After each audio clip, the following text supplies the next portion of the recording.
पहले की सरकार में तो अपराधियों की ही सरकार थी, लेकिन आज अपराधियों का मनोबल काफ़ी हद तक टूटा है और अपराधी कहीं न कहीं सरकार को बदनाम करने के लिए भी ये घटनाओं को अंजाम दे रहे हैं। मैं घटने की तह तक जाऊंगा और जो पीड़ित परिवार है उसके साथ हम और पूरी भारतीय जनता पार्टी खड़ी है। पिछली बार हम लोगों के साथ षड्यंत्र करके हरा दिया गया।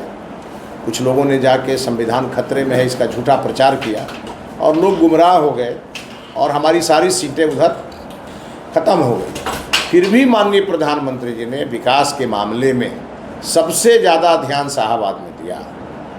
बक्सर में जिस तरीके से आपराधिक घटनाओं को अंजाम दिया गया है, उसको लेकर बीजेपी के जो पूर्व सांसद प्रत्याशी थे बक्सर से मिथिलेश तिवारी, उनसे सवाल किया गया। तो सुनिए क्या कुछ कह रहे हैं मिथिलेश तिवारी। दुखद है और मुझे भी जब जानकारी मिली तो मैंने भी काफ़ी संवेदना व्यक्त किया उस परिवार के प्रति, लेकिन वो दोनों पक्ष जो है वो सीधे सीधे से जुड़ा हुआ पक्ष, और दुर्भाग्य इस बात का है कि राजद के सांसू पूछने भी वहाँ नहीं गए। मैं घटने की तह तक जाऊंगा और जो पीड़ित परिवार है उसके साथ हम और पूरी भारतीय जनता पार्टी खड़ी होगी। लॉ एंड ऑर्डर को लेकर लगातार जो बिहार में, यहाँ तक कि राजधानी पटना में भी खूब बवाल हो रहा है, अपराधी गोलियाँ चला रहे हैं।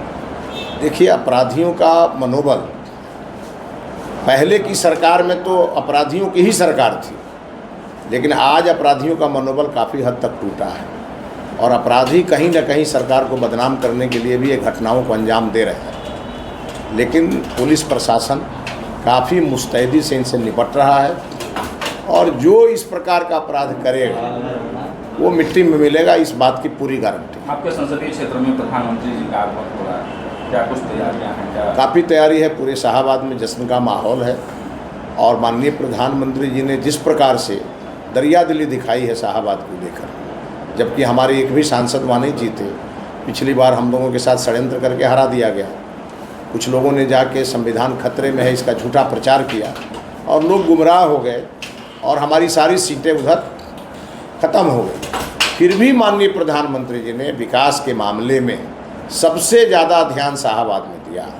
आप बक्सर को इंडस्ट्रियल हब बना रहे हैं, आपने देखा होगा पूरे गंगा के किनारे को किस प्रकार से विकसित करने की योजना चल रही है, किस प्रकार से वहाँ पर फैक्ट्रियाँ लगाई जा रही है।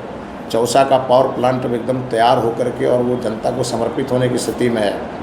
तो कुल मिलाकर के हाईवे का नेटवर्क, रेलवे का नेटवर्क, ये सब प्रधानमंत्री जी बढ़ा रहे हैं। रेल लाइन की भी चर्चा हो रही है। हाँ बिल्कुल।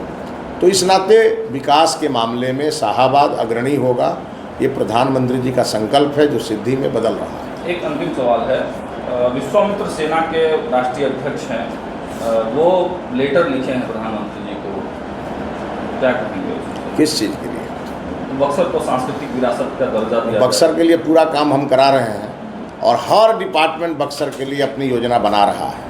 अब जब हम बना रहे हैं, करा रहे हैं, तो लेटर लिखने वाले तो लिखेंगे, इसलिए ले लेंगे। सर, मुख्यमंत्री जी का दिल्ली में बैठक है, इस पर कुछ क्या कहेंगे? मुख्यमंत्री जी प्रधानमंत्री जी के बैठक में भाग लेने गए हैं, हमारे उप मुख्यमंत्री सम्राट जी भी गए हैं। बिहार के लिए अच्छी बात है और बिहार और देश एक साथ चलेगा तभी विकसित भारत बनेगा। सीट शेयरिंग फाइनल हो जाएगा? सब समय पर होगा। आज थोड़े सीट शेयरिंग के लिए बैठक है, आज डेवलपमेंट के लिए बैठक है। देश और प्रदेश की स्थिति को ठीक करने के लिए कहीं कुछ कमी होगी, उसको ठीक करने के लिए बिहार की कुछ डिमांड होगी, उस प्रधानमंत्री जी के सामने मुख्यमंत्री जी रखेंगे। प्रधानमंत्री जी की इच्छा होगी बिहार को किस प्रकार से आगे बढ़ाना है, तो प्रधानमंत्री जी बताएंगे।